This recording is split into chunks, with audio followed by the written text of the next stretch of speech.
There's another one you don't want to hear. Frankly, did you want? 1, 2, 3, set, go.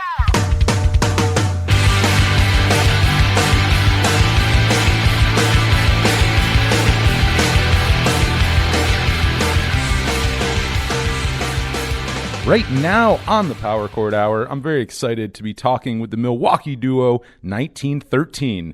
In the band, we have cellist Janet Schiff, along with percussionist and returning guest of the show, Victor DeLorenzo. The band is about to release a brand new song, Cello and Drums Forever, and that's going to be coming out, I guess, like within a week here, so very, very soon. And we're going to talk about the new song, 1913, and a whole lot more. So, Victor and Janet, how you both doing? Doing great. Hello to the world. Hello, Anthony. Nice to be joining you again on the radio airwaves.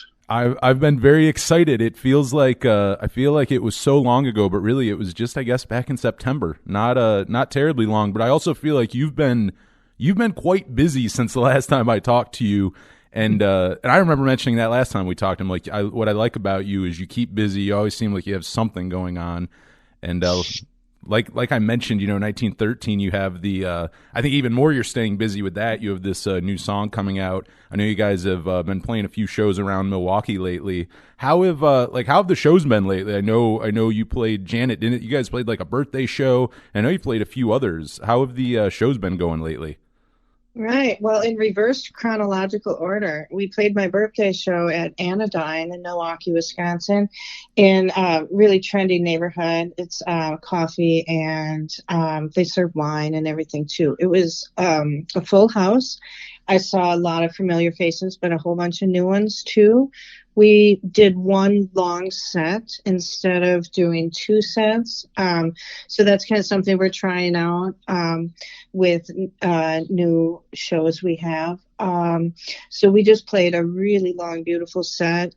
Everything was effortless, and the notes were almost playing themselves. I love it when Nice. It gets like that. Yeah, it was great. And it's always so good to be up on stage with my best friend, Victor, Then we played the Jazz Estate before that. That's Milwaukee's premier jazz club. And it's one of our home venues. It's a block away from the past office, which is a studio we've been working at. That's my studio here in Milwaukee, the past office, formerly Sympathetic Muffler. That's a great name. But the show that we did at the Jazz Estate was my birthday show, and that really? happened right at the end of October. So we've got a couple birthday shows that we did, and then for now we're just concentrating on finishing our next full-length album with producer Josh Schmidt. We've been working with Josh on some new material, and one of the pieces which we just mentioned is called Cello and Drums Forever, and that's going to be released on January 28th. So that's coming up pretty soon. But it's a new take on the recording process for us. Normally, Janet and I co-produce the records and I engineer here at my studio. But for this particular bout of music, we decided to work with Josh. So he's handling all the technical aspects and also helping with arrangements and putting together just the sonic qualities of the music, which is a great relief to me because I can just function as a drummer percussionist this time around, and I don't have to have all that extra responsibility on my shoulder. Mm-hmm. Josh has a really neat sensibility with technology too, in a different way, and he's got some amazing programs in his studio called the Conservatory. And we're getting a new perspective too. We're getting someone else to help produce this, and it's really turning out wonderfully, as you can hear from Cello and Drums Forever, which is just kind of a ballad that Victor and I wrote. It started out as a cell phone recording. So the source recording was me just plucking out a rhythm with my 4 parakeets in the background. And I sent it to Josh, and he started making the bass line. And so then he synthesized the birds and took, wow. so he separated them out of the bass line because they were definitely combined somehow. So he has the technology that, I'm having a hard time even describing. This sounds amazing. Yeah, it's a great studio. So we're really honored because he's quite an accomplished sound designer and composer. And that what happened, the next phase was that Josh sent me the rough track, and then I applied a drum set here at my studio, the past office, and then I sent the track back to Josh, and then he started working from there. So, of course, it's all COVID recording world now. And instead of me bringing my drums over to Josh's studio, I can do stuff remotely here and then just send him the information, and then he can mix it together and apply whatever kinds of reverbs or compression or limiting or whatever he wants to do in the technical world. Mm-hmm. And we found so far it's been very successful, and I'm really looking forward to see what happens with the next material, because at the start of this project, I had assembled a bunch of different drum tracks, just wild drum tracks that I had recorded here. And then I sent them to Josh and Janet, and they started daydreaming about what was going to be on the tracks with the drum tracks. So Janet started fashioning different cello parts. And if you listen to the recording, you can see that there's literally a cello orchestra happening. There are so many different tracks of cello, which gives it a very wide berth of sound. And also, it just is leading us in a new direction too, because a lot of our previous recordings are pretty much just trying to capture what we do live in the studio, where this time around the studio is really being utilized as another instrument. That's like really neat too, because like I think with the band, I mean, just being a two-piece, I mean, for one, the way you play with sound, and I feel like the way that even you play your instruments are probably different versus being in, like a 3 or 4 piece band. And like, I mean, and that has been interesting too, because being so just very much like it's all in house. I mean, you write the songs, you record them, like it's basically you two are 1913. So I mean, having that like outside influence in there, was this the first time you've ever had kind of like anyone else working on 1913 at all with you? Well, we've had other musicians guest with us live and also in the studio. But this is the first time we've handed over the reins to someone else and let Josh. Well, that's true. My son Malachi, he produced a couple of tracks for us a few years back. But this is the first time we're working with someone in a full capacity as a producer for a full length record. Mm-hmm. That's so neat. That has to be. And it has to be cool too, like being in a. I mean, because I'm sure both of you. I mean, I know Victor. Obviously, you've played in bands that have more than 2 people. Is there like a freedom? Do you feel like with just having 2 of you kind of doing everything? Like, do you think is it easier to convey ideas? Is it easier to get things done? Like, I mean, being a 2-piece as you are versus being in a quartet or a trio or something. I mean, there's some advantages to that. Oh yeah, and our whole package fits in my Volkswagen. That's what I like to Even say. better. So, yes. So Victor explains it like this.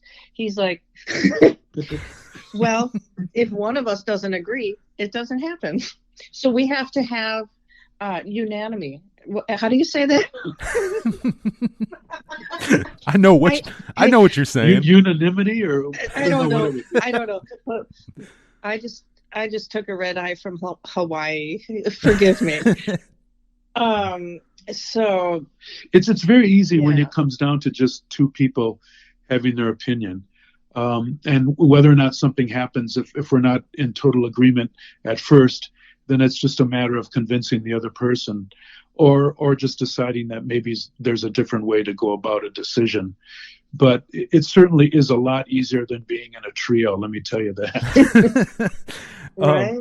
being, you know, I want to get back to, like, you know, like we were just saying, I mean, you guys have been playing a lot of shows lately, and I feel like you guys are always playing shows, which is great. Like, it seems like you're very much a live band, and like you're very much a group that I would like to see live, because just listening to it, I'm like, that it seems like it works best in a live setting.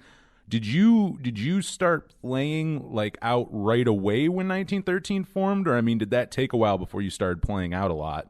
Oh, we played right away. Well, Janet's been playing in one form or another of 1913 for at least, 15 years, I imagine. Oh, wow. It's going on. Like, we've been...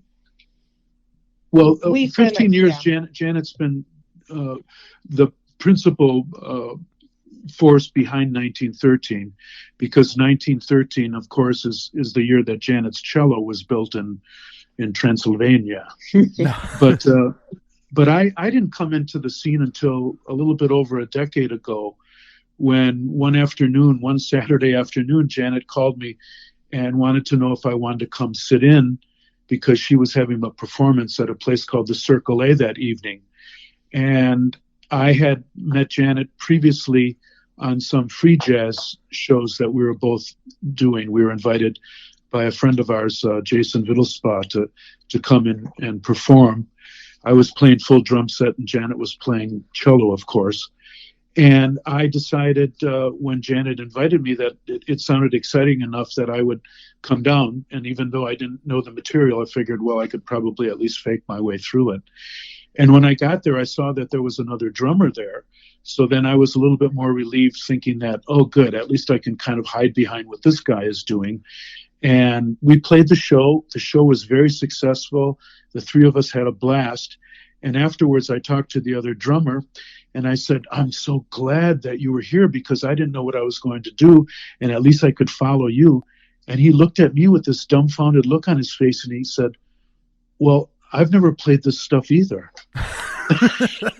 So Janet pulled a fast one on both of us and just invited us out of the blue, and we were just reacting to whatever she was presenting us, and it turned out to be successful. And then from that point on, we played quite a few shows as a trio, but then it got to the point where Janet and I decided that it was going to work out better if it just was reduced down to the two of us. So the trio became a duo, and then that's how we've been playing ever since. That's really neat. I mean, Janet, you had to have some faith in them to just have them kind of come down and play like that. Hey, that's chamber rock. You know? Remember when we were playing in Chicago, and they dubbed us heavy cello rock from Milwaukee? It was kind of cool. Heavy cello. Monsters of cello rock. Right. But yeah, I mean, Victor and I, as someone, our friend, rest in peace, Professor Mark Manti, said that 1913 was distilled down to its true essence, which is just me and Victor. And my, hundreds of cellos I'm playing, and people are very surprised when they come up to us, and they might hear us before they see us, right? And performances, sometimes we've played some big street performances in Milwaukee too, Bastille Days and Summerfest. So people might be drawn to us, thinking they come up, they only see the two of us. But one of the tricks is that that looping pedal is how I pull off what we do live, or in the studio. So I'm using these looping pedals now. I've got one that has 3 looping pedals combined, plus now a harmonizer in my chain. I play through bass amps, and I have a pickup and a microphone near the bridge, so we've got this, and it all, even with everything that Victor plays, we're portable, and, we set up, we play, we have a blast, and, we make a lot of sound for just 2 people on stage. It's very unassuming when you see the stage set up, and I think a lot of people are probably confused, having heard some of the recordings, to think, well, how can they transfer this in a live setting? Because as Janet mentioned, she just has her cello, she has a looping pedal and a small bass amp. I usually play with just one snare drum, one floor tom, and one cymbal, and then we have 2 vocal mics. But the sound that we produce really is quite a full complement, and that's one of the magic aspects of what we do together, is that we can create such a big, high-fidelity sound from such little stage equipment. And that's I think, a very strong point for us. And it also helps to get us in and out of the gigs fast. Yeah, you never know. You got to make a quick exit. Maybe. But some of these super fans of Victor's, they have a certain look. They kind of glaze over. Yeah. And then he gives autographs and stuff. They'll take pictures. Sometimes they'll crop me out, but well, a lot of time too, the sound engineers, when we show up at a gig, will load in the equipment, and then they'll say, "Are you going to bring in the rest of the stuff now?" And we just say, "No, I'm sorry. This is what we have." And then they're very excited because it makes their job so much easier. Just nice and easy. Yeah, that does sound like a pretty easy setup. And I mean, I got to say too, like, I've only had the pleasure of hearing you guys live, like, on YouTube. So, like, I haven't been able to see it live, but I will say, watching videos, like, the sound that you fill out with just 2 members is amazing. I mean, it really, like, and I want to get into that in a little bit too later, just playing with dynamics, because I'm sure with, like, right, the 2 of you trying to fill sound with, even with loop pedals, that's still, which, I got to ask too, Janet, is that almost like playing a whole nother instrument on stage? Because it sounds like you're doing almost, I don't know if programming is the right word, but, like, it sounds like with the loop pedals and all that other stuff on stage, you got to do a little more thinking than just playing the cello. Yeah, it's only hard for about 10 years, my setup now is very instinctive for me, and it's just part of my right leg.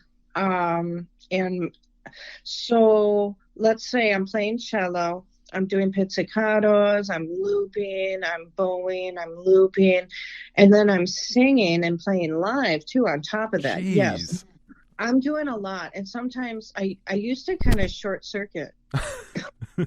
That's not good.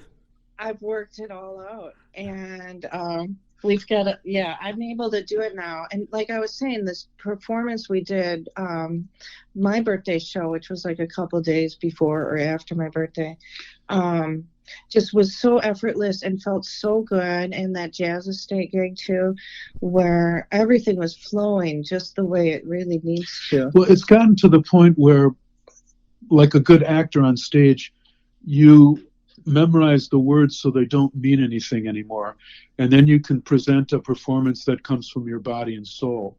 And it's the same way with trying to get this music across. We're so instinctive now that we can depend on certain things of what we do because we've done them so much that it's almost second nature. But at the same time, that also opens us up to improvisation. So we never have to feel as though we're doing stuff by rote per se, even though there are structures to the pieces that we play for the most part.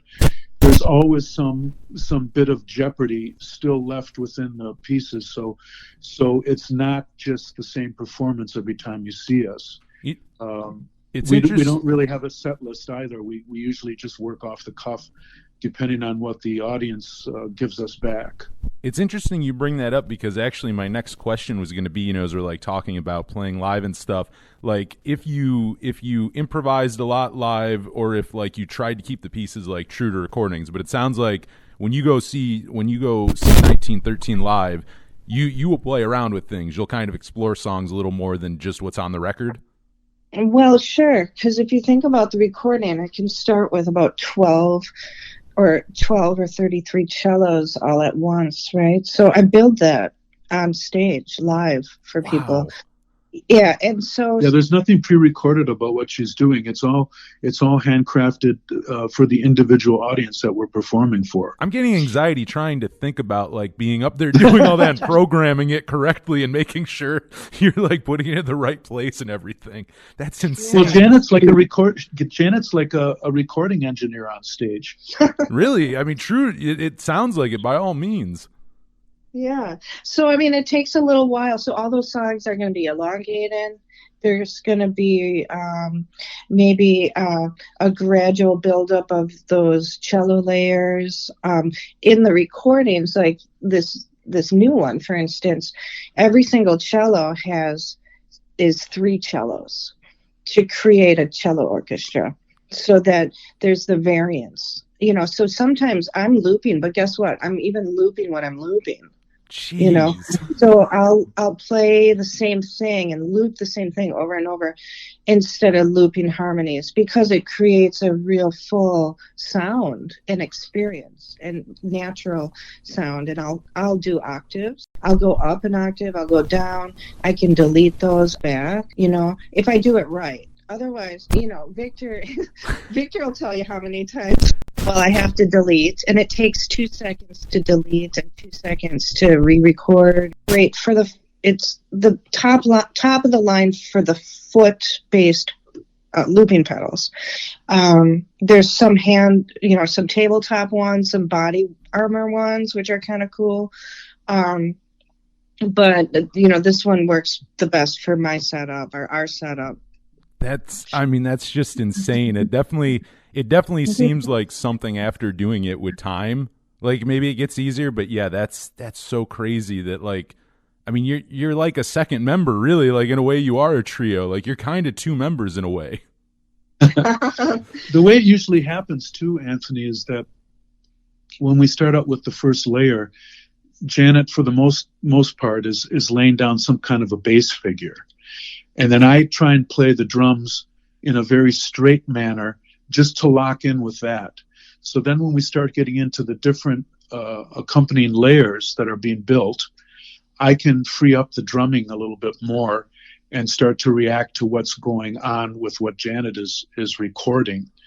And the end result is that we have a real firm foundation that is set down first, but then things can get a little bit more expressive the more that the piece is developing. And sometimes Janet will take a little bit of liberty with the structure, and I'll go along with her. And then other times, just because of the nature of what we're doing, there might be a little hiccup here or there in the rhythm of what she's doing. So then my computer and my mind has to start accommodating those hiccups. So whether it means that the beat is a little bit shy, or it's a little bit before the beat or after the beat, I have to accommodate that to make things sound groovy, to make it sound like music. So I can't just play in a real formulatic, real machine-like way. I have to be very aware of what is being fed to me. I mean, right. Yeah, essentially, he's letting a cello player set the rhythm. Because that's what gets recorded. So he and I work really, really closely on my first loop is the most important. Now, sometimes I am doing drones though, Victor, right? And so we'll start just really atmospheric and just do drones, and then it's more of a free-form song too. That's crazy. Yeah. Some of the pieces are just outright improvisations that we know kind of where we want to get to in the improvisation, but it's all very free form, and the structure is dictated by how we're feeling that particular evening, or what we had for dinner, or how many drinks we had, whatever. Have either of you really, like, by the sounds of it, 1913, like the way you like write for the band and everything seems like it's such a different way than maybe you normally write? Like, I mean, do you feel like either of you like have ever written for any other bands the way you do for 1913? Like the whole process, even, like, and again, going back to that duo thing, how you fill things out, like how things have to work. I mean, it's interesting how you do things. I don't think I've talked to a band who's like I love it. It's just interesting, Like, do you feel like you have to kind of change your like writing for 1913 as opposed to like if you're writing for other bands that you've been in? Well, we always have the luxury of cultivating our own uniqueness, and what I mean by that is that we can respond to each other in a very pure, immediate fashion because of the way the structures are developed. I've never been in another band like this, and I always tell people that if you want to hear 1913, you have to hear 1913, because even though there's other duets that maybe are guitar and drums, maybe some kind of a looping device is incorporated, it still doesn't really match up to what Janet and I do, because we're drawing on our own individual influences and also our experience of playing with other musicians, whether it be in a rock context, a country context, classical, jazz, what have you. I mean, we've had experiences with all those different genres of music. So this is the only group I've ever been a part of where I can really call on all that experience.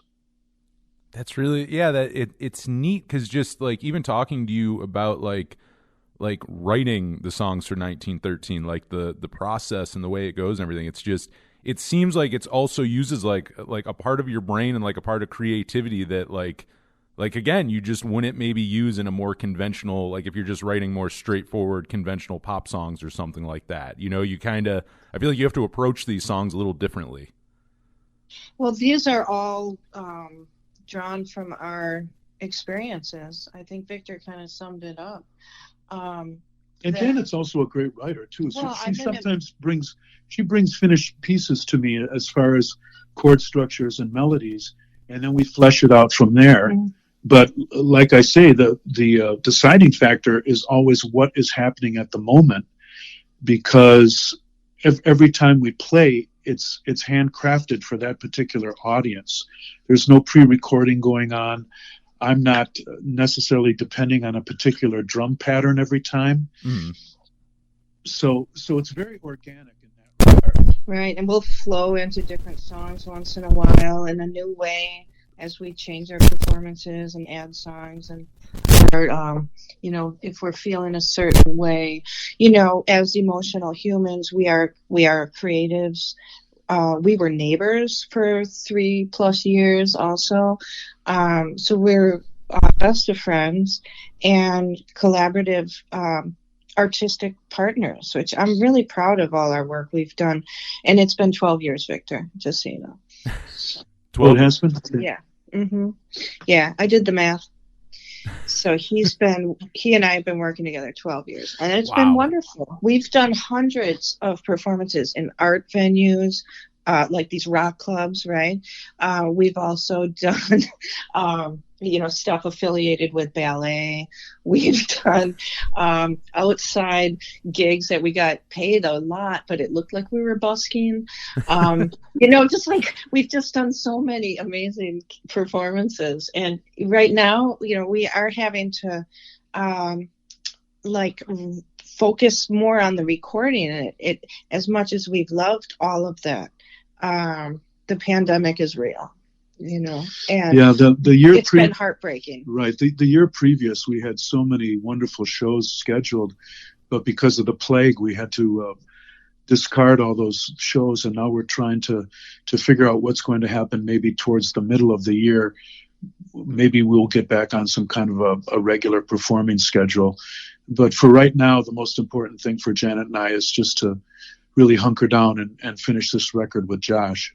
Mm-hmm. I'm definitely excited to hear. I mean, the new song, if it's any indication, you're definitely on a good track for a great record. And also, I mean, like the interesting thing, and you're right, like right now with shows the way they are, we'll have to see. But like when shows come back and everything, and people, or even if people are in the Milwaukee area and can go see you, like what I like is it sounds like when you are live, like no show is the same is what I'm getting from like when you guys are talking. Like when you go see 1913, you could go see you 3 times in a month, and each show sounds like it would probably be a different experience. Well, what we present is not only a music show, it's also a theatrical performance, in that there is a relationship between Janet and I that's very appealing to an audience, and it works on the time-honed combination of the boy-girl act. I mean, we really use that to our advantage. And even though sometimes other musicians join us, sometimes we fill out our sound and perform as a quartet where we're accompanied by a bass player and a keyboard player, so approximate some of the other material that is included in our recordings. But I think people really respond to this idea that Janet and I have a friendship, and also we're quite humorous as people when we're on stage, and I think people find that endearing. That's that's really neat. There's more going to a show like that. You know, again, sometimes you go and like you'll get a good performance, like maybe the music is good, but I like there's like layers to 1913. Like again, it seems like more than just your conventional just show that you're going to or concert that you're going to. Well, we want to come across as human beings that are vessels full of emotion. We don't just want to be musicians that get up and play a set that they've done for the last 2 years. I love that. No, and like as someone in the audience seeing that, like I love seeing that. I think when you're genuine like that, I think it comes out. You know what I mean? Well, you're really inviting the audience into what you do rather than just presenting something to them that they have to respond to.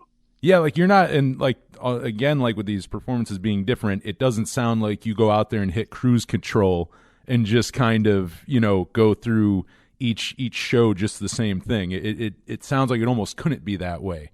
The way it's no, set because up. that would be boring for us as well. And yeah, and again I like that because as performers, I feel like watching the performer up there and going, okay, like they're into it, you're getting something out of it too. Is again, I enjoy that. But I wanna ask, and Janet, last time I had Victor on, I know me and you talked about kind of like what got you into music and everything. But Janet, I want to talk to you for a second. Like, as far as cello goes, is that your first instrument, or what was your first instrument? Unfortunately, no. No? No, I drew a picture of what I wanted to play, and my parents bought me a guitar. And I've never been so upset. And so I had to invent my cello with a guitar and a coat hanger and a ruler. I put a ruler like where you'd attach the strap down at the bottom of the guitar. Uh-huh. I taped a ruler on, got a coat hanger, a metal, this was in the early 80s. And it took forever for my parents to realize I wanted cello. I didn't know the word cello because I think I think I saw Yo-Yo Ma on, I'm pretty sure I saw Yo-Yo Ma on channel 10 in Milwaukee, the public, what do they call it? The public the PBS television station. Yeah, the PBS, Milwaukee PBS. So then I had to wait for 3 years. I played guitar that way. And then finally came up with the word cello and got one real soon and got lessons, and I've been playing ever since. My mom was a classical pianist. My grandmother was true performer in Milwaukee's music history. She played silent films and then talkies. Then she'd play the streetcars and restaurants and performances, and she was the first performer on TV when Milwaukee got TV. Wow. She won a competition, so there was a vote somehow of how did they do this way back when, right? There was a vote, who do you want to see first on TV, and my grandma won the competition. So that is amazing. Yeah, and she was like a contemporary of Liberace, right? Right. Didn't she know Liberace? Yeah, she was. Her friend was mentioned in that Liberace movie that came out. I have some of her music. So this was Marguerite Schiff is my grandma, and her friend was Misbehavin'. And I actually... That was her name, Misbehavin'? Yeah. That is great. Beatrice Haven. Yes. And so she was like dating Liberace and is mentioned in that movie. And I have some of her. Oh, that must have been different for Liberace. Right. Well, anyway. That is amazing. Yeah, I have some of her sheet music because my grandmother and her would exchange music. But yeah, my grandmother used to also play at some, famous resorts around the North America, down into the Bahamas too. later in life. She got a great gig down in the Bahamas playing the winter. So, Wow. yeah. That's not a bad place to be for the winter time. Mm-hmm. Yeah, especially getting out of Wisconsin. Yeah, I'm following in her footsteps. But I used to take naps under my mom's piano. And she played a lot, and she taught in the house also growing up. I'm conservatory trained, but I was always kind of an outlier.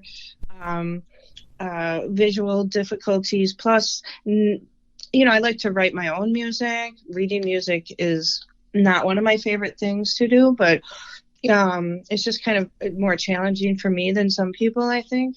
And so I was always kind of like, always dedicated to the cello itself, but classical was a role I tried and got through some college in performance of cello, but it got a little too difficult. So I actually have my master's of psychology now. Nice. It was easier for me than getting a master's in music. So, but I also already had a career going for music, so I'm finding a really nice lifestyle here. I feel like at that point too, if you already have the career going, you know what I mean? Like with the degree, like maybe it's nice to have, but like obviously you know what you're doing. If you have you know what I mean? Like if you're already like doing it, like I feel like you're good then. Yeah, and that was right around the time, like when I was getting my bachelor's, was right when I met Victor. So, yeah, that has been just such a joy to work with him all these years and collaborate.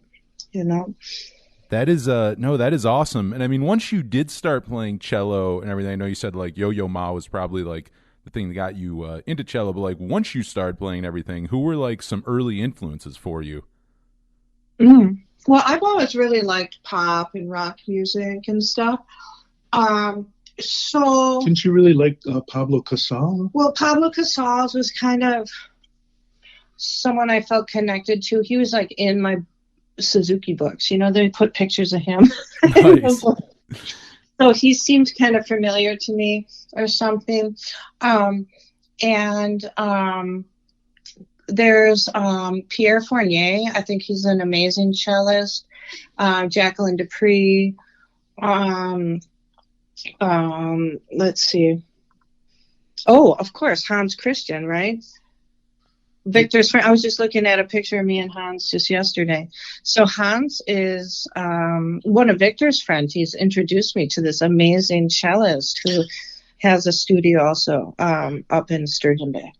Right, and Hans is a German cellist that I had met up at one of the gatherings of musicians up in Sturgeon Bay. At the Steel Bridge Music Festival, and we became fast friends. He's got a great studio there, and we did some recordings together. Hans originally, what he was telling me how he got into more popular music coming out of classical was he was living in Los Angeles at the time, and I believe he was the first bass player in the Red Hot Chili Peppers. Really? This was like a long time ago before Flea was on the scene. So it's like the beginnings, I think, of the Red Hot Chili Peppers. But I'm not exactly sure why he moved to Wisconsin, but as I just mentioned, that's where I met him and we became friends. And we have done a couple of shows, I think, with Hans so far. And we've always threatened to go up to his studio and do some recording with him because it was always an idea for me to have Janet and Hans play some cello together in a recording setting. So that probably might happen sometime in the future. Yeah, that would be wonderful. Like I say, I was just looking at a picture you took of me and Hans yesterday when I was on the airplane. That's pretty cool. There's a lot of good music that comes out of like Milwaukee. It's one of those. I feel like there's including in the Midwest. There's a few states. I mean, your neighbors in Minnesota being another where a lot of great music and a lot of great musicians come from that area. And I think sometimes it's like forgotten about. Well, a lot of times in winter, you're trapped inside, so you might as well do something with your time. I was gonna ask you guys that as well, because I'm 20 minutes here away from Lake Erie, and being in Milwaukee, you got Lake Michigan right there, so neither of you are strangers to like lake effect snow or those long winters. Like, do you feel like either of you write more? Like, do you find yourself writing more during like the winter months when it's like, it is normally a good reason to stay in the house and kind of hold up? Like, do you feel like this time of year you end up writing any more than you normally do? Well, writing, of course, but also I look at it as a recording season, because you are in the house so much that it really lends itself to some concentrated recording. I always enjoy the winters in that regard, because it gives me an excuse, I would say, to really buckle down and get some good recording done, whether it is just recording wild drum tracks just by myself, or working on material with Janet, or working with other great musicians that we have here in Milwaukee. So I think just in general, it's a good season to try and get some work done.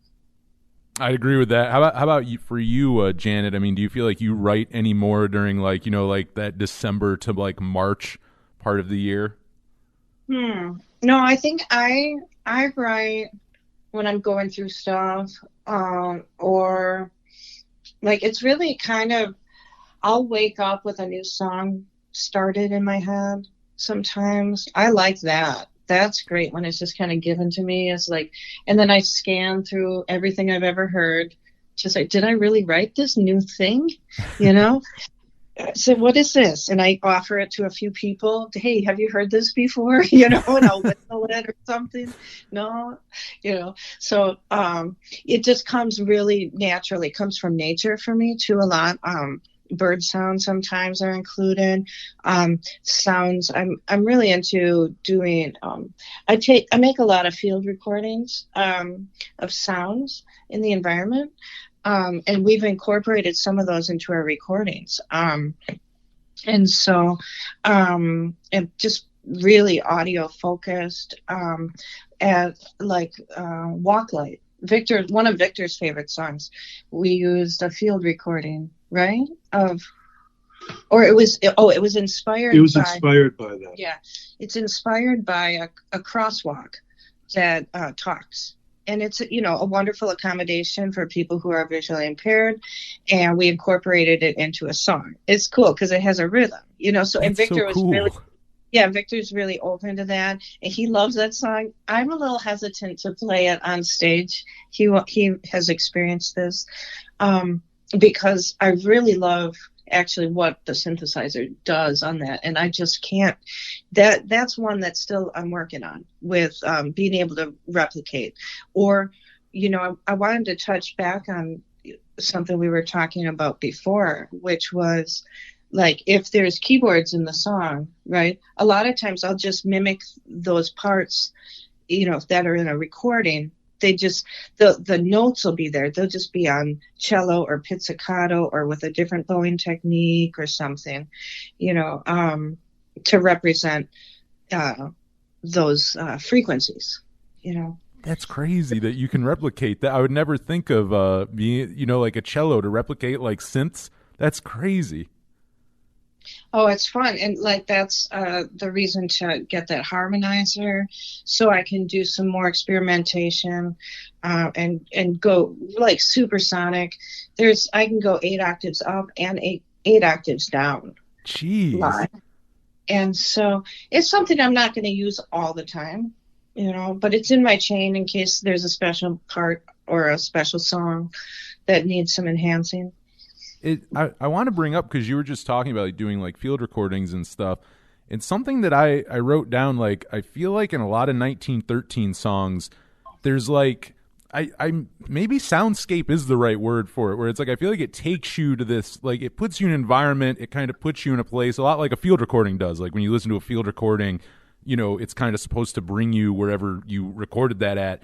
Like, so I guess in a way you kind of answered it, but I mean, do you feel like that's an intentional part of the 1913, like when writing a 1913 song, that ambiance, that soundscape, that kind of like that environment that you create with it. Like, is that something that's intentional, or is that just kind of how, like, that's just kind of how you write and that's how Well, it comes out? I think, Anthony, that's up to the listener. I mean, we probably have received the comment more than once that our music is very cinematic.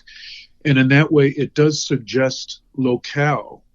But at the same time, we're not really trying to put across, now you're in a basement on the east side of Milwaukee.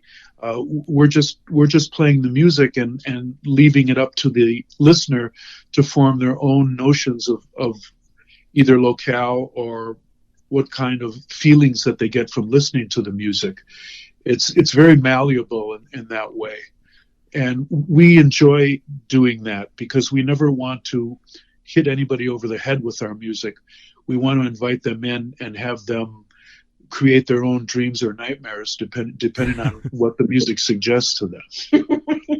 You know what? That makes sense though, listening to your music, because like not every place it takes you is like bright and sunny. I mean, that's what I like about it. But I think that's interesting. I like that idea that you would rather us, by the sounds of it, let us conjure up what we, you know what I mean? Like where it brings us. That's it. You'd rather each listener go somewhere different. That's it. Yes. It's very, what is that? Subjective, right? There we go. Yeah. Subjective. Exactly. Yeah, open for interpretation. Right. Mm-hmm. Cinematic makes, I do like that actually. Cinematic, I think for some of your songs, I can see like where they're going with that one. I do want to get back to the single at hand here, Cello and Drums Forever. And we kind of talked about, already like its creation and like writing and everything. But like as far as the beginning of the song versus the final product, which people will hear soon, like did it change a lot, or did it stay pretty true to the like, initial idea for this song? Well, it's got this African beat. So I was plucking out my bass line, right? And I sent it to the engineer. And so that it just started growing and growing and growing. So no, there's nothing like the original, because the original is this that little recording in my phone. It's voice recording number 58. I can send it to you maybe. But so it's just it's a massive. Well, it starts project. It starts with an idea, and then what Josh did in a brilliant way was he selected a drum track that I had submitted to him, and then he affected the sound of the drum set and quantized it and used it to fortify what was happening with Janet's cello ideas. So when I first heard the piece in one of the rough forms, I was hearing it for the first time. It wasn't as though I was playing to something that Janet had created. I just offered up a drum track, and then it was used to accompany what Janet was doing. So in a way, when I listen to what Josh has done, I'm hearing it for the first time. It's almost like a child on Christmas morning opening a package and being surprised by what's inside the package. Oh, that's interesting. But then Victor did take that and he played over the whole thing live. Right. That was the next phase of it. But Yeah. the initial phase, I was just submitting tracks, and then they would come back, and then I would respond to that with a little direction that maybe Janet or Josh would give me.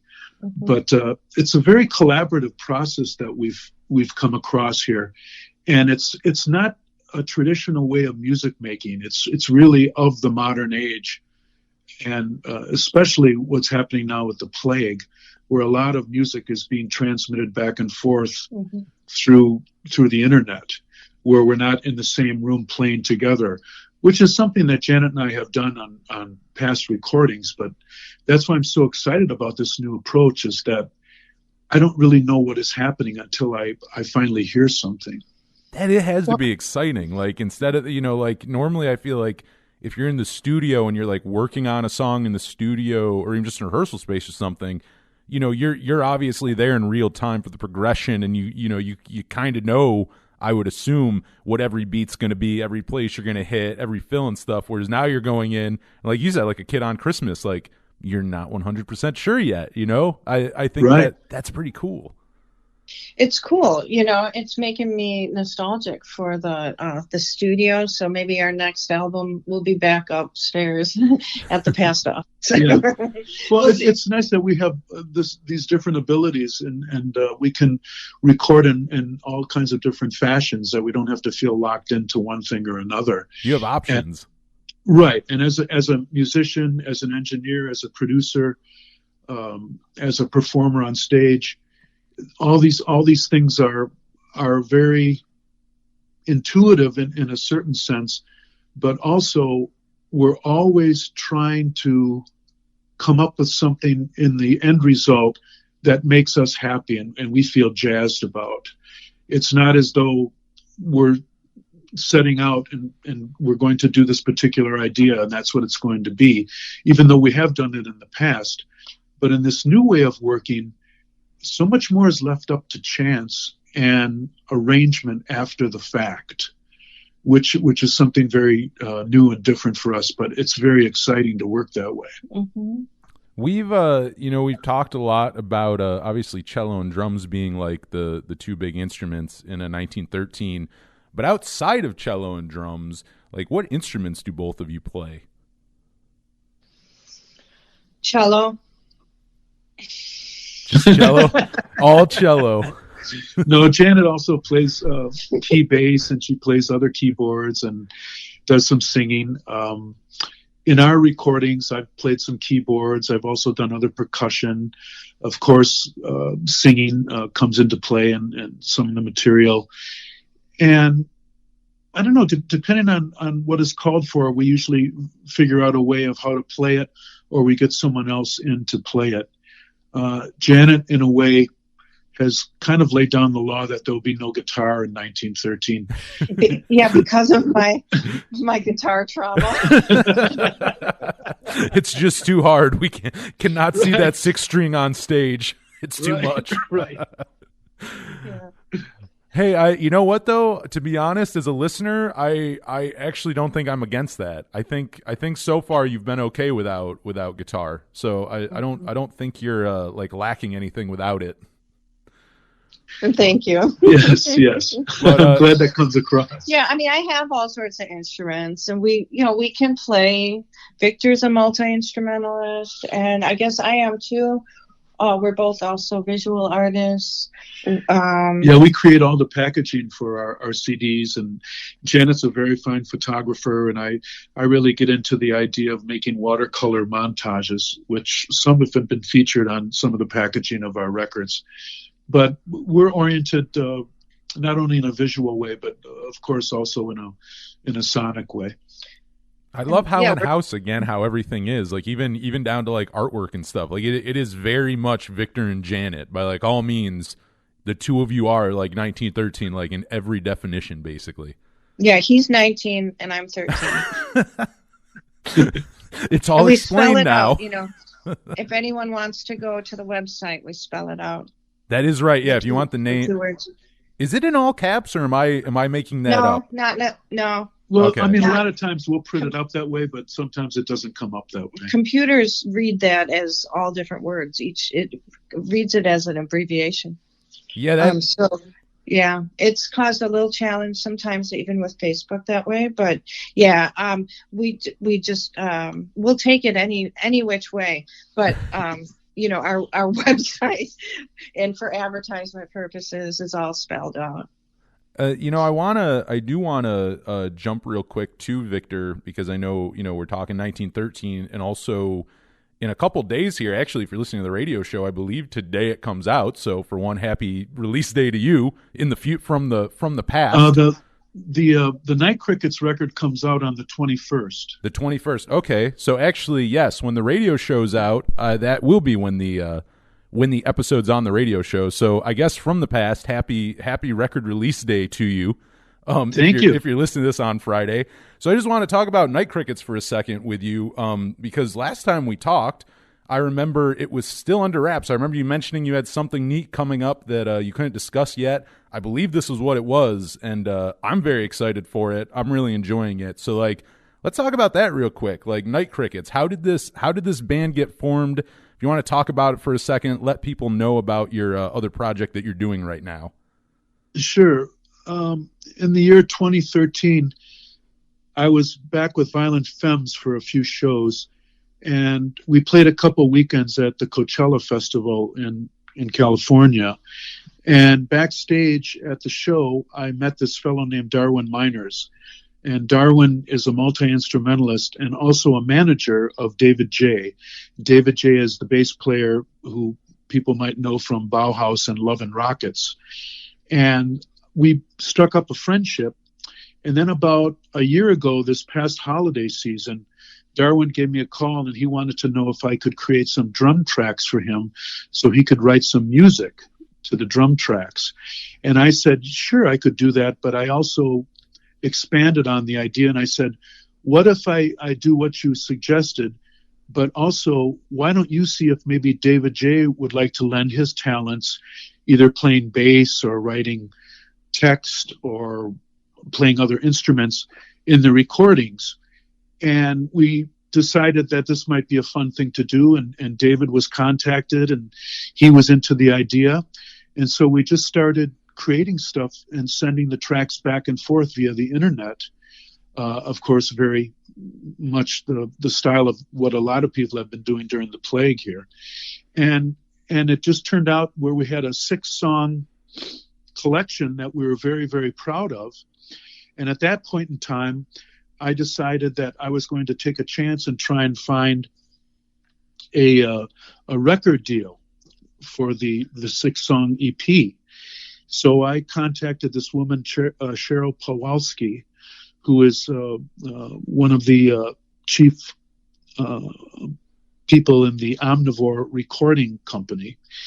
And I sent the tracks to her with the idea that she was just going to give a listen and see what she thought. So I sent the tracks to her on a Monday. She got back to me on a Wednesday and offered us a licensing deal. So that was the fastest turnaround I've ever had with any record company or record company executive.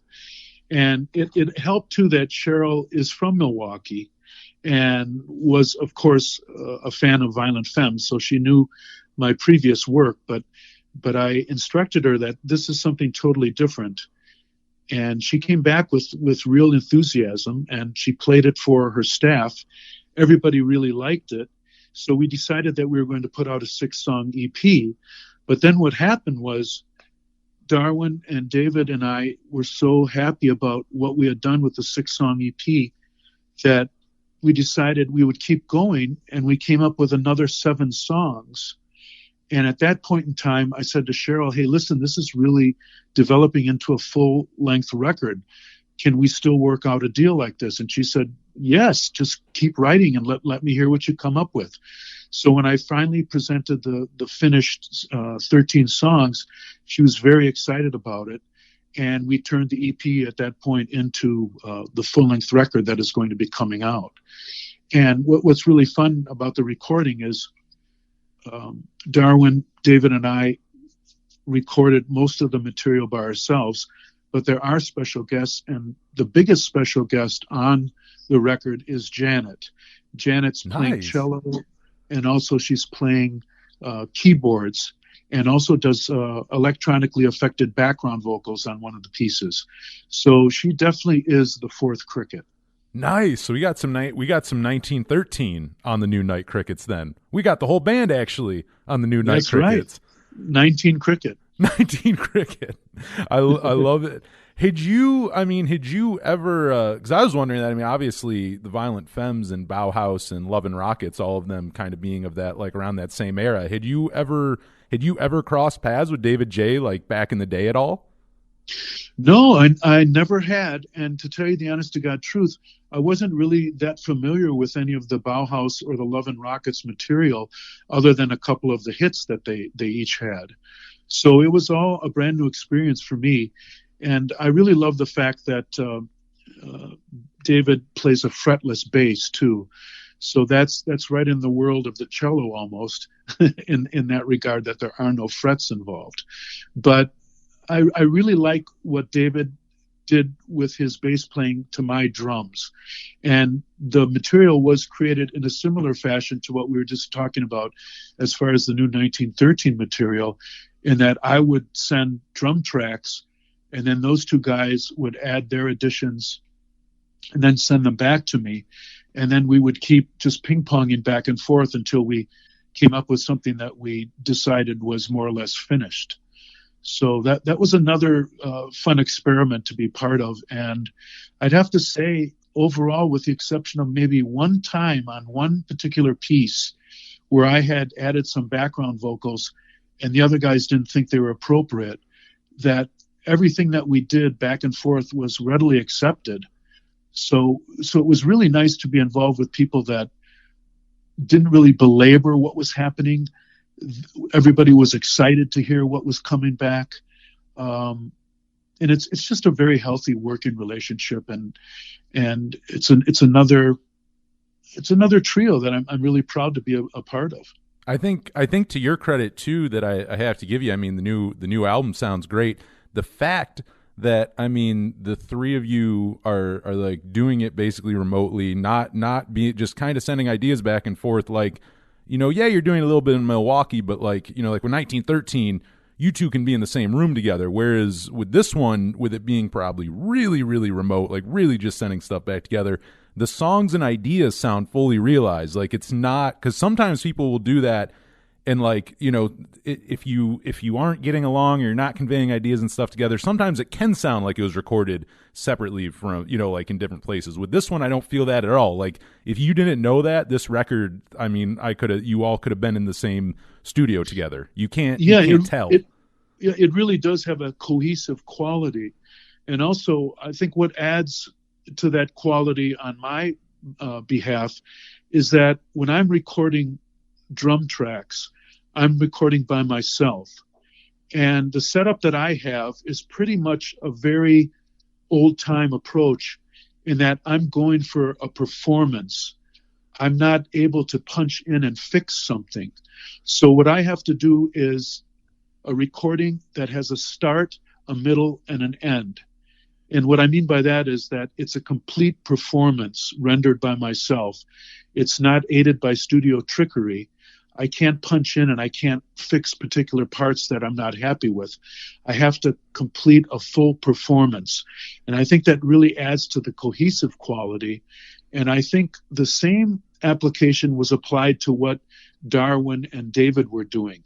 We're trying to infuse life and, how would I say, just a real pure interaction that you would have if musicians were indeed in the room together playing.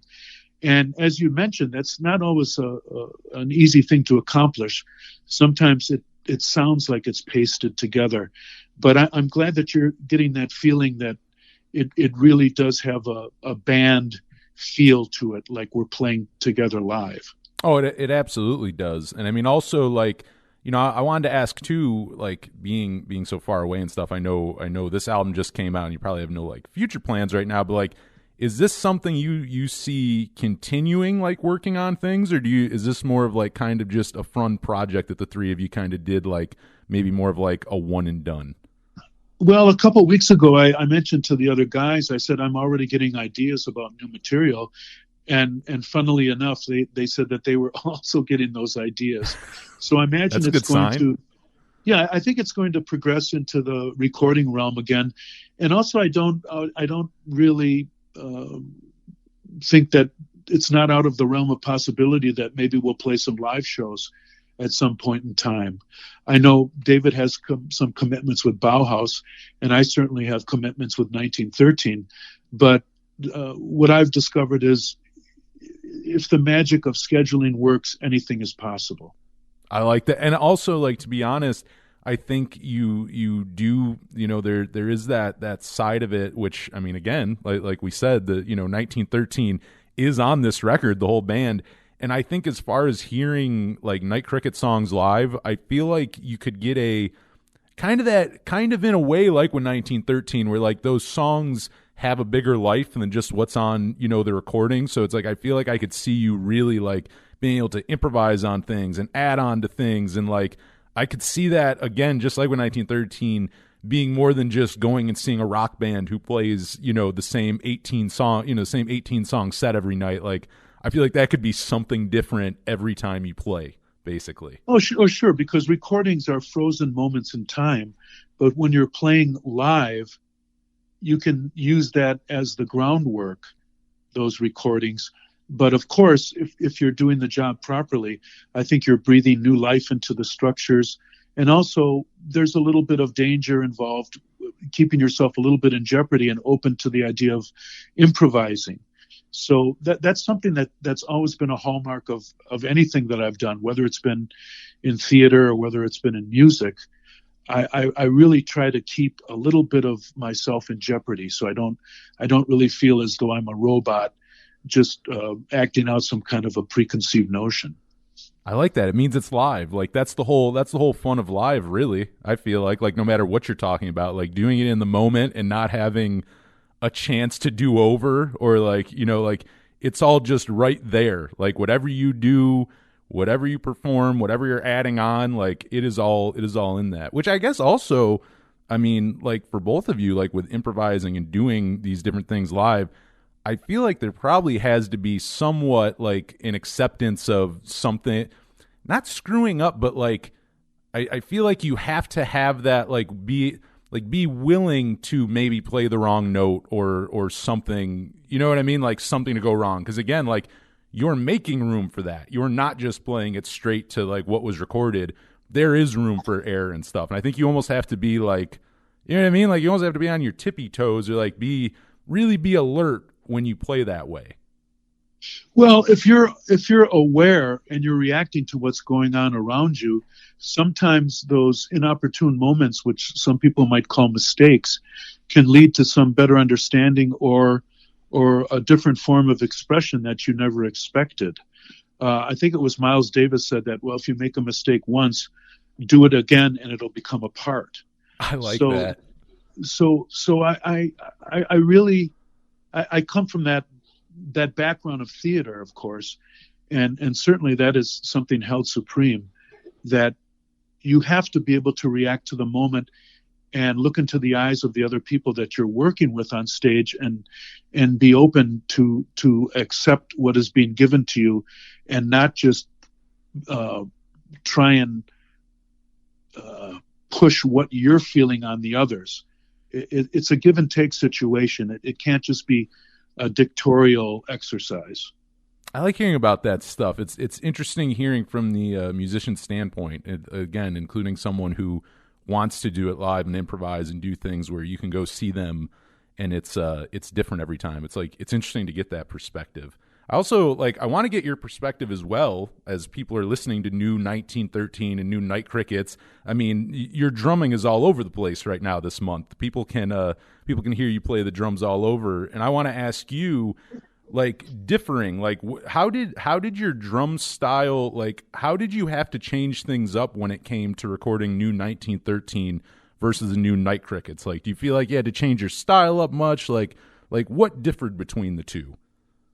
Well, I think the result of that is borne out when we play live. For these two projects, the recording process, as we alluded to before, is completely different in that a lot of times I'm just submitting drum tracks that I have recorded on my own just for my own amusement. So then it's up to the other musicians that are involved to take those tracks and do something with them musically. So I'm not really responding to what's happening unless when the tracks come back to me, I'm superimposing other parts. But the backbone, the foundation of what I'm giving them is something that I've created on my own. So in that regard, it's not like a normal playing situation. It's more of a recording exercise. That's interesting. It's Now, I guess on the other hand, is there anything that you feel like you used, kind of like a tired and true style trick, whatever it is that you applied for both bands, like just something in your drumming that for both, it was kind of the same?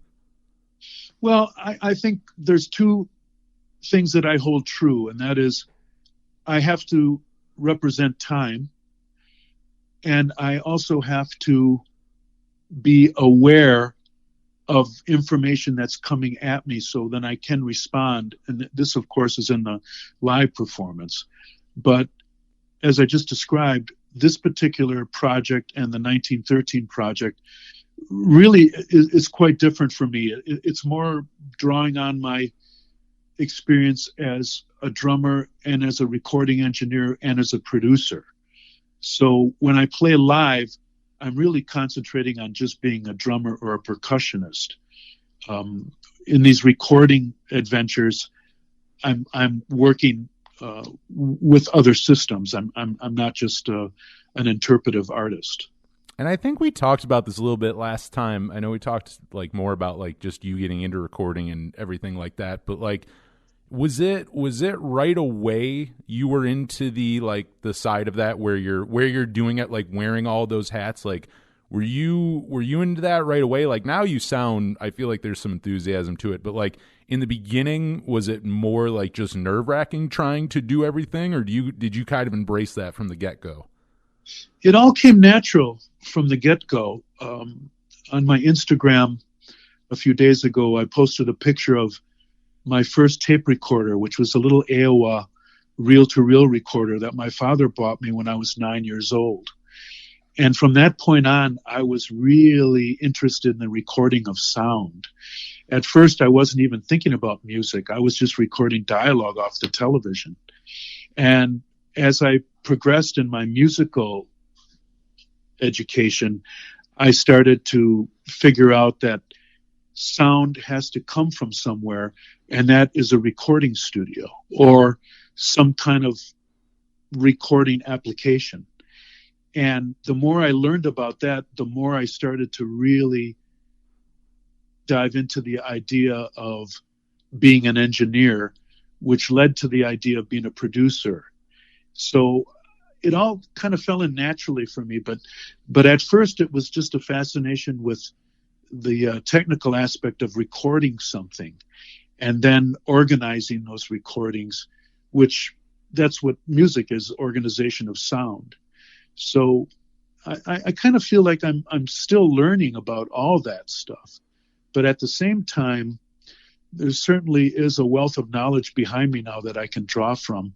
But I think that some of the best performances I've given as far as a drummer, a percussionist, or just as a musician in general, come from not knowing what I'm going to do. And it's almost as though you call upon the instruments to play themselves. That's interesting. I mean, that's kind of like, Janet, I know earlier you were talking about, like, I think you said sometimes you wake up and just will have like a song idea in your head. Mm-hmm. Which, yeah, I'm always, I just always feel like that's going to be a good day too. Victor is such a pleasure to work with because he's so open, right? And he's just so creative, right? So if we like the sound, like we figured out one of his chairs has a cool string sound, I love it. We'll incorporate that into a recording. Yeah, it's at the studio here at the past office, and like he's just so open-minded that nothing's really impossible. We used I was standing in a friend of mine's attic, and she had some cool wind chimes, and it really surprised me that Victor was actually, this is maybe when we first started recording together, that Victor was willing to use one of my sound recordings, my field recordings, and it became like a ghost track in one of our songs. There's the I forgot which one, but there's a wind chime that's going. It's really beautiful. And so that's when I realized that he's continuously changing and growing and learning. He's watching videos all the time. He's reading books all the time. It's just like, Victor is an expert on many things, including the Beatles. Well, I wouldn't say I'm an expert. I think so. But I'm certainly interested in a number of different things. And when you were just saying that, Janet, I was thinking to another experiment that I think was very successful for us, which was one particular time I was at Janet's apartment, and she was playing me some recordings of her grandmother. And there was this particular recording of her playing Summertime, the Gershwin piece. And it was just a fraction of a recording where there was a solo that Janet's grandmother was playing. And I said, Janet, I love that solo, and I love the sound of the organ that she was playing on. And I said, why don't we build the beginning of the song and the end of the song, and we'll incorporate that live recording of your grandmother. From 1968. From 1968. So, wow. So that's exactly what we did. And we created that in the studio. And then the final touch was we had our late friend Rob Wasserman play acoustic bass on the track, which helped to really tie it all together. And it's an incredible version of that famous song. But through this recording, Janet got to play with her grandmother, which I thought was a fantastic thing. That's so neat. She died right before I, invented my cello. So, but I've always tried to, I guess communicate with my ancestry of music, and just if it gave me a real sense of collaboration through the sphere, through the atmosphere, to meet with my grandmother, give her a cool band. I mean, with Rob Wasserman, I gave her 2 rock stars. Okay, Rob Wasserman and Victor DeLorenzo. All right. I gave my grandma a band in whatever year that was, 2013, I think. That was a challenging year for us in other ways, as we celebrated when my cello became 100. Right. We had a lot of gigs from that. It was cool because, you always need a little catch sometimes, But that was a really fun, as a producer and as an engineer, that was just a great experiment that I'm happy to say turned out wonderfully. So if you get a chance to listen to that, our version of Summertime, it also features a singer by the name of Manya. She sings the lead vocal, and one of the interesting things about the recording of her vocal was she only did one take, and we didn't even fix one line. She did one take live, and that is what you hear on that recording. Nice. So the combination of Rob Wasserman, Janet's grandmother, recorded in 1968, this woman Manya singing one take, and then Janet and I providing all the other instrumentation. It's just a magic recording. It's really something. And we can thank our friend Steve Hamilton for that. Steve Hamilton was the engineer who has a place called the Sausage Factory here in Milwaukee. Making sausage music. Yes. Right. And his slogan is, if you have to ask, you don't want to know. It's like, okay, well, he's got that gold foil though, Oh, that is great. But he really set that whole scene up with all these recordings. He made he took our ideas and made them flesh. That's so neat. And I want to ask too, Janet, we were kind of talking about your field recordings and stuff and how those kind of come into play with 1913. And Victor, I want to ask you, do you feel and I kind of have an idea, but I want to ask the person who, is doing it, do you feel like it's more the musician side of you or the producer engineer side of you that can do things like, because that's what I feel so interesting. Like, you hear things, whether it be like the sound of a chair, and go, we can make this into like that thing where these unconventional like things that someone else may not go, well, that's music, or that goes in there. Like, do you feel like that part of you is more the musical side and going, you find like, you know, oh, this thing's rhythmic or something? Or do you think that's more the producer engineer of you going, wow, how can I manipulate this sound to make it into like something totally different? Well, I think a lot of it is fed by my experience as an actor and working in different theatrical settings where you're working with other actors on stage, and your responsibility is not only to those people on stage with you, but also to the person or persons that wrote the text, the director, the producer, who's ever doing the sound design, who's doing the lights. All those things incorporate together, hopefully successfully, to make a performance. So I don't really separate any of that, in that my training has allowed me to understand that you don't always know what the end result is going to be. And until you start to draw a bead on it, there's no sense in trying to steer it anyway. It's better to let things appear as though something is coming at you out of a mist or a fog. And the closer it gets to you, the clearer it gets, until you can finally recognize what it is that's being presented to you. So there is a bit of magic, I think, involved, and also a deep understanding that there's a soulful aspect of human beings that cannot be denied.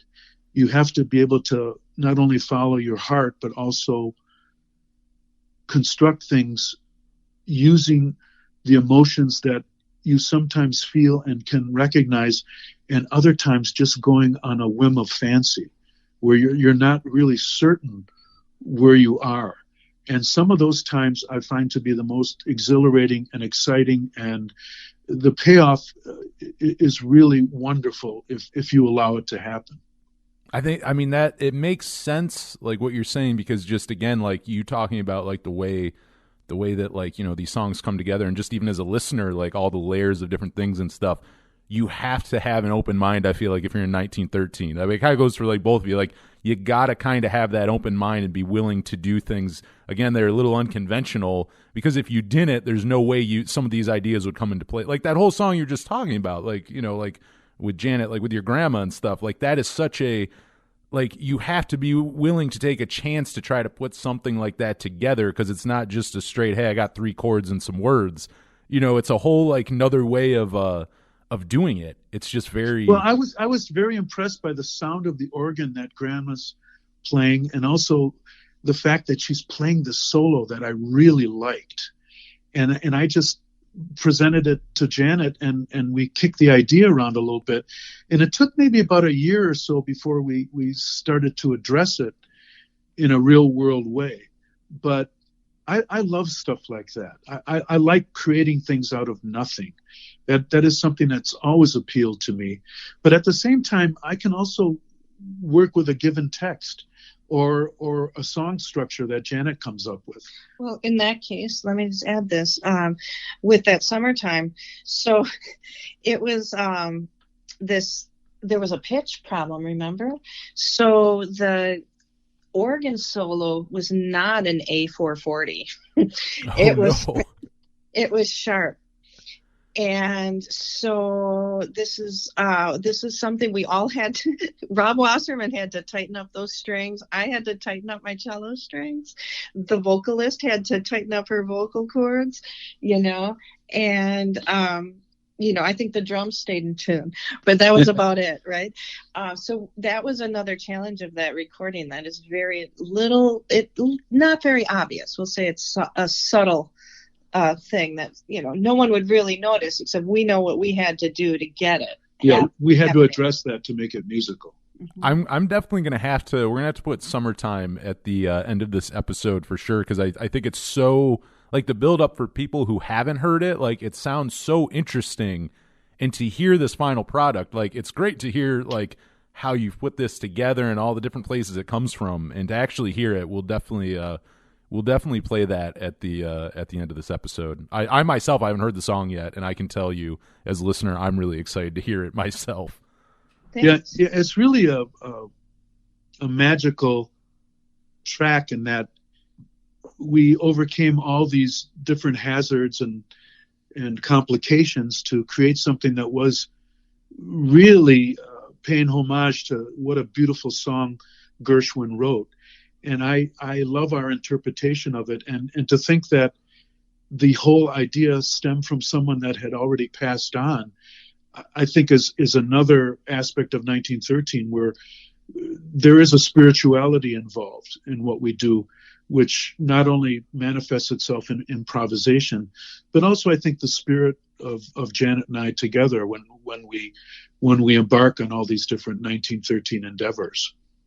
Yeah, that's I mean, again, it's great. Like I love talking about, because like anytime I have guests on, I like discussing how songs are written and how like each band is kind of different. But like, you know, just also being from so many, talking to so many bands like from like punk and alternative and a lot more straightforward. Like it's just so interesting, you know. Like I've never, and that's why I also think like that I think your work as a producer and engineer also shines through, because again, like I think as well with all the like other things, but like I think it shines through because not everyone has a mind like not everyone thinks that way. Not everyone approaches music the way that you two do in 1913. And I think like talking about it, breaking it down, I think you appreciate it more. Like listening to songs, you go, oh yeah, like that's not just, you know, this real, like again, like just the same thing you hear every time you ask someone, so how's a song get written? I mean, even just that's what's Summertime. fascinating. I think that's what's fascinating by with music in general, in that you don't really know the backstory unless you talk to someone about it. And that is, for me, especially during this time of the plague, I've really come to love YouTube, where I'm discovering all these incredible interviews with musicians, painters, actors, producers, engineers, a lot of stuff that I never even knew existed. Now you can access that in your living room and you can learn from it. And I've really made a point in the past year and a half of really trying to understand so many things that I've always had questions about. And YouTube has certainly supplied me with a lot of food for thought. That's for certain. Oh, I love that about it. I mean, I always say like the biggest perk I think of even just having the show, I just get to talk to musicians that I like and just pick your brain. I mean, like right now I'm doing it with you two. Like I'm just picking your brains on things. Like, hey, like that's right. What about this? What about that? Like it's a great it's a great like thing to discuss. And like it is, some things are similar from musician to musician, and then again, like other things are so totally different and so totally left field. Like I would have never, like before talking about your writing process in 1913, I would have never guessed probably like any of it, honestly. And you're right, you have to ask because you wouldn't know unless you ask. That's right. But as we're kind of getting like towards the end here, musical influences and stuff we talked about, and like, you know, you talking about like your acting background being an influence for you. What are a few other things that you think non-musically that influence both of you, like just that make you want to create, it influences you, inspires you to make music, yet maybe has nothing even to do with music? Well, Victor brought up I'm a photographer.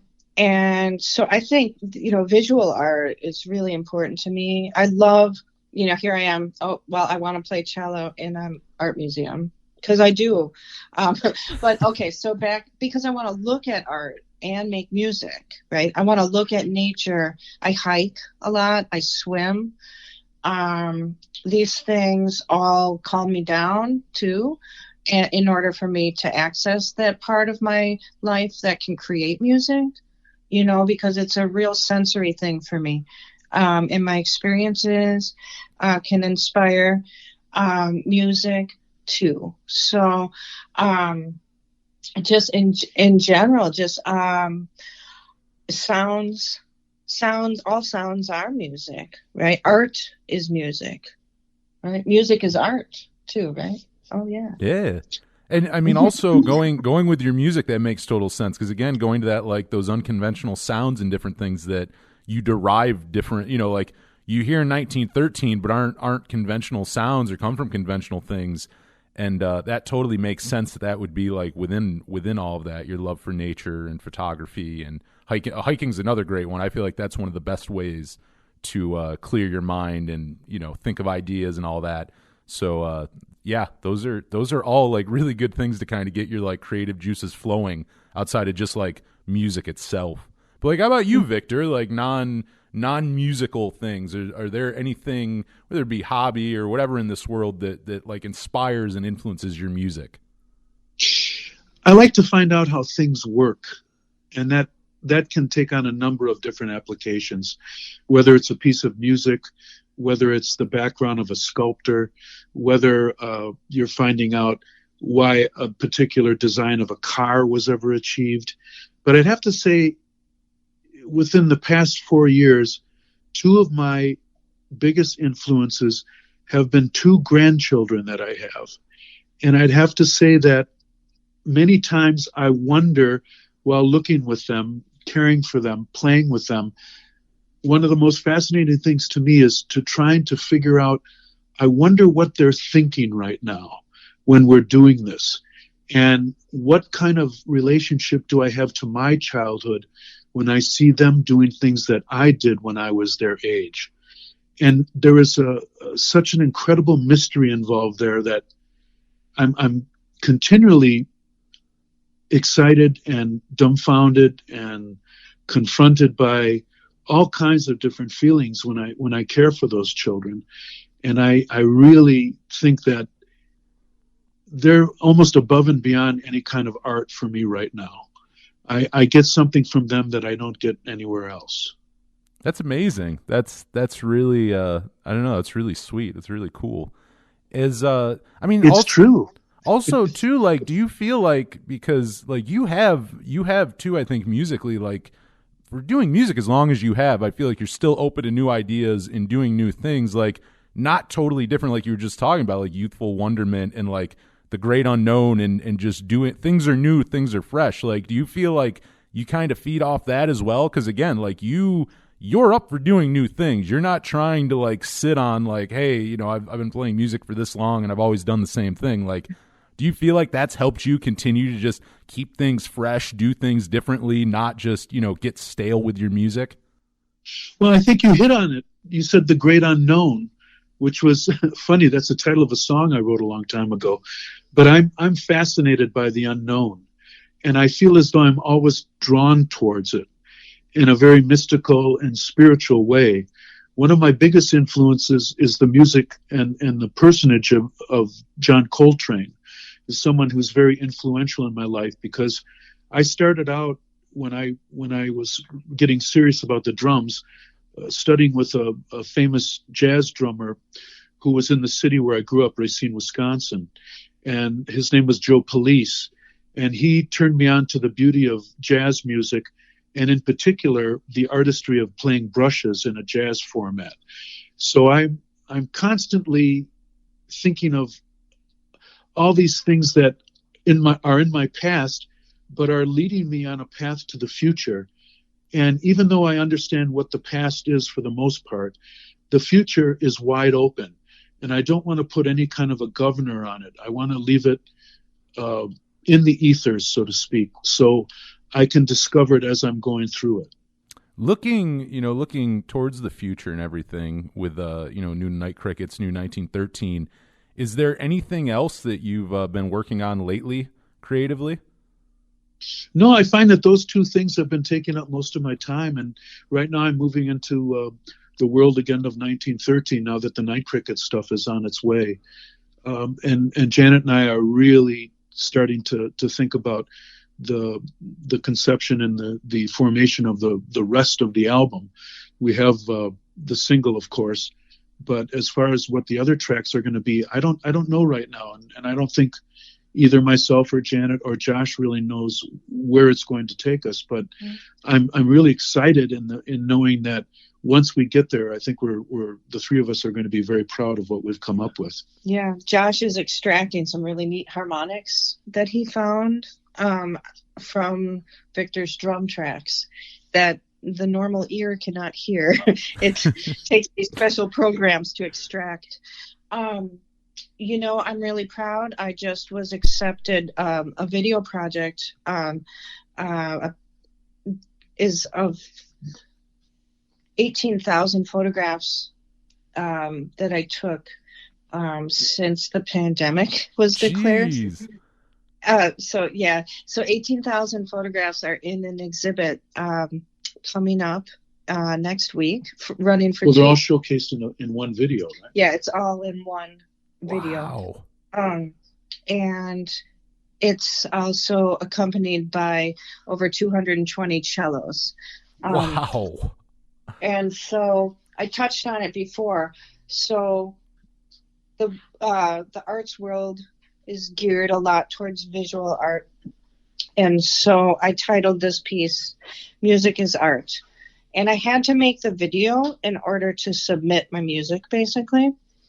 But the video is well received, apparently, because it got into this pretty prestigious show in Milwaukee. It's my first video submission. It's my first visual art submission. Congrats. I'm really excited. Yeah. That is really cool. We're just, and Victor's learning this today too. So we're just surprising each other, and we have our creativity. We're going to we always come back to collaborate. I love it. I love talking to you both. You're both you stay busy. I mean, outside of, and again, I love that. Like, we're talking about 1913, but like both of you have many other things going on. And again, it's kind of that, even the great unknown thing. I think you have to have that to continue doing, including if that was your first video submission, everything. Like, again, just doing different things and keeping it fresh. I think as a listener, you can tell when people do that. And I can tell you it is greatly appreciated because it comes out genuine. The music comes out more genuine that way. Yeah, we're not waiting for the future. We're creating it. I love that. I love that. That is perfect. So, I mean, closing up here, where can people, I'll put you on the spot, where can people find 1913? Where can they find Night Crickets? Where can they find both of you? Like if people want to go find the music, stay connected with you both, where can they go find you online? Okay, well, we're in all the social platforms. Be careful of the imposters. I'm trying to get them to go away. But 1913 spelled out. We're at 1913 with the number sometimes, with 1913 MKE for Twitter and Instagram. So, and then, of course, in 1913.com, we don't have anything on our schedule except for the releases right now. We're just going to wait and see what's going on, whether it's safe to perform or not. But the website is up and current. Nice. As far as the Night Crickets are concerned, you can go to Omnivore Recordings, and you can order the new music there. And also, there's quite a lengthy description about the formation of the group and also about the individuals. We also have a 1913 Twitter account. Excuse me, Yep. Night Crickets. See, they're kind of interchangeable in a way. The Night Crickets has a web. Excuse me, not a website yet. We have a Twitter presence there. But I think more things are going to be developed in the future as far as videos and what have you. But right now we're just concentrating on the record, which I guess came out today. Yeah, if you're listening to the podcast, it'll be out Friday. This comes out Monday. If you're listening to the podcast, it'll be out Friday. But if you're listening to the radio show, that bad boy is out. You can go order it literally while you're listening to this. You can get on your phone and order that thing right now, which I highly recommend because it is great. Please do. And yeah, I mean, happy again from the past. Happy release day in the future to you. But yeah, I mean, listening to this, we'll play some 1913. We'll play some Night Crickets and stuff. Anything else either of you'd like to add as we close this out? Well, I like that idea of featuring cello and drums forever in your broadcast. We will do that first. Yeah, and also you can, of course, try and dig up that version of Summertime. I think could send them to you if you'd like. Yeah, we have the single which we'll play here. We will actually kick everything off with, but and that's another one. Anything else to add for? I mean, what has already become on just a few listens one of my favorite 1913 songs, but cello and drums forever. Anything else to add to that song? Oh, we mean it. I love it. I Or love else. the Or title. else, And, wait. Cello and drums forever, or else. and that's a threat.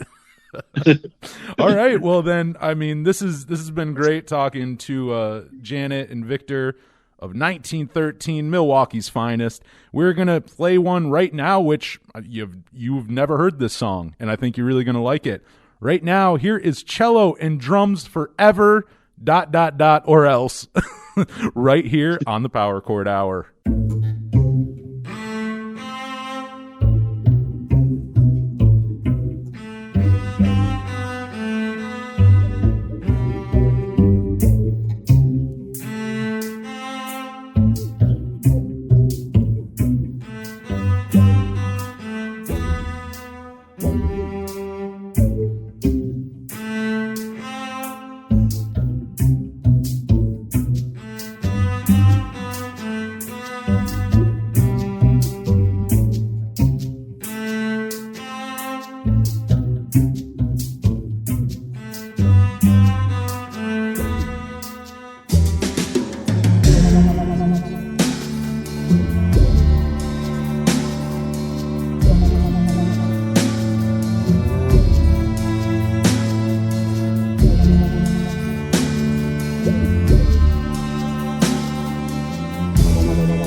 Cello and drums forever.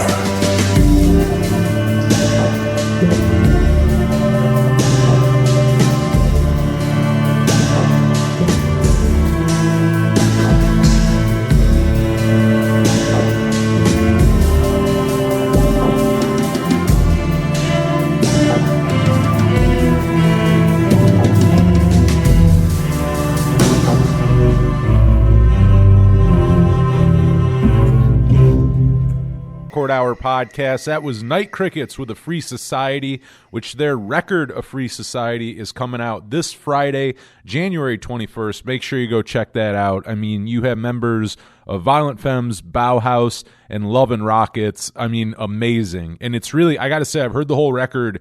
I will tell you, it is so, so good.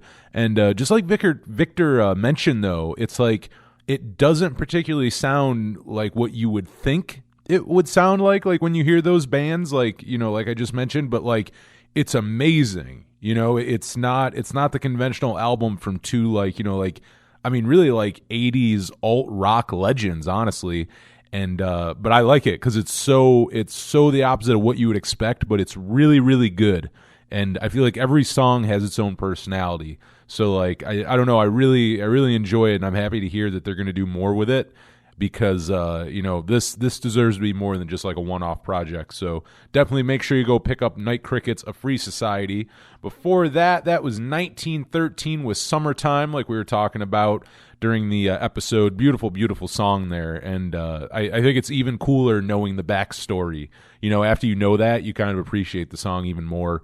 And opening up that block of music, I mean, if you're listening to this when the episode comes out, you're amongst the first to hear a brand new 1913 song. That is Cello and Drums Forever. That is going to be out next week on January 28th. Make sure you go pick that up and support 1913. Great, great band. I want to thank Janet. I want to thank Victor.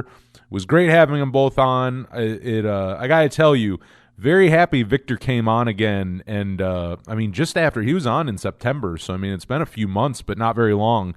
So I mean, including someone like that, I mean, just a damn legend. I mean, by all means, a legend. I love his music, whether it be Violent Femmes, whether it be 1913, whether it be Night Crickets, the stuff that he did with Mo Tucker of the Velvet Underground back in the 90s. I mean, he's done solo stuff that's great. There's a lot of music to dig through, and Victor's just a talent. I mean, even outside of music, just a talent with, you know, acting. Funny enough, we didn't get to it again, and I thought we were going to get to it this time, but just, you know, we get on talking about other things. But you know, Victor also had a radio stint there for a while early on in his career, and I've always wanted to talk to him more about his days in radio. But next time, appearance 3, we will finally talk about it. But I'm sure you'll hear both of them again. I had an absolute blast talking to Janet and Victor, and I'm sure that's not the last that you'll hear from them on the show. And make sure you go pick up all that music. 1913, Night Crickets. I'll put links in the description of this here podcast so you can get to everything real easy. But yeah, a good way to start off 2022, because I got to say, I always complain that the first couple months of the year there's not a lot of new music. It's kind of a dry spell there for the first few months. That's how it tends to be. But Victor DeLorenzo, not being a slacker, I mean, 2 bands already putting out new music in the first month of January, within the first few weeks. So absolutely amazing, and very happy to have someone like that continue to come on the show.